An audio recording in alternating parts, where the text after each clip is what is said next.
আছি। আচ্ছা বলো তো আজকে আমাদের বাড়িতে কি হচ্ছে? তো তোমরা নিজেরাই দেখে নাও না। সকাল সকাল চলে এসেছি বিষ্ণু মন্দিরে। আজ হচ্ছে আমাদের বিষ্ণু সেবা। তো চলো শুরু করা যাক আজকে সকাল থেকে। সব থেকে প্রথমে তো ঠাকুর মন্দিরে যতগুলি বাসন থাকে সেগুলো সমস্ত বের করলাম।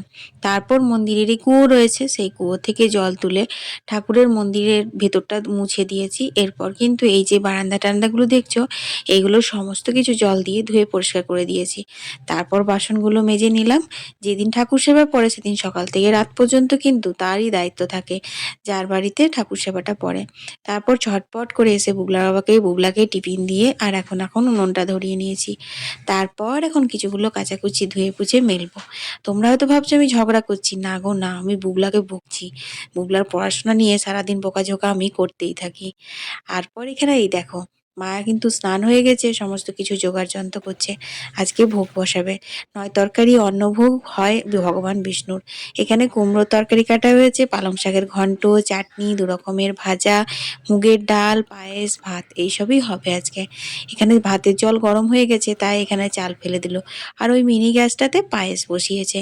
আর আমি তো তাড়াহুড়ো করছি, কতক্ষণে এই ঘরের কাজগুলো সমস্ত সেরে গুছিয়ে বাগিয়ে আমি স্নান করতে পারবো। তাহলে পরে একটু লেগে নুড়ে দিতে পারবো। আর ঠাকুর ঘরেও প্রচুর কাজ রয়েছে।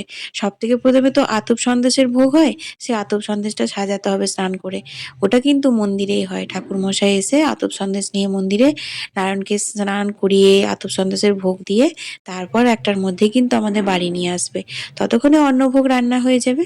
তো ওই যে মা রান্না বান্না করছে আর আমি এখানে তুলসী পাতা তুলে নিচ্ছি। আর অনেক দিন পর আজকে গোপুসোনাকে একটু রোদে বের করলাম। খুব গন্ধ উঠছে তো ভোগ ভোগ, তাই ও লোভ সামলাতে পারেনি। তাই একটুখানি ওকে দেখিয়ে নিয়ে গেলাম আজকে কি কি রান্না হচ্ছে। তারপর ঘরে যে নিত্য পুজো সেটাও সেরে নিয়েছি। এখানে দেখি ভোগ রান্না প্রায় মায়ের শেষের দিকে। তারপর এখন ঠাকুর মশাই এসে গেছেন, ঠাকুর নিয়ে আসবেন। এখানে এই যে ভাতের ভোগও সাজানো হয়ে গেছে লক্ষ্মী নারায়ণ আর আমার গোপু সোনার জন্য। দেখো ঠাকুর মশাই চলে এসেছে, এখানে পুজো হচ্ছে। এই তো হলো সকাল থেকে দুপুর পর্যন্ত। সন্ধ্যেবেলায় আবার সন্ধে দিতে যাব মন্দিরে। তারপর আবার শীতল হবে ঠাকুরের। এইভাবেই কিন্তু দিনটা আজকে কাটালাম। তোমাদের মিনি ব্লগটা ভালো লাগলে অবশ্যই লাইক শেয়ার করে দিও। সবাই ভালো থেকো।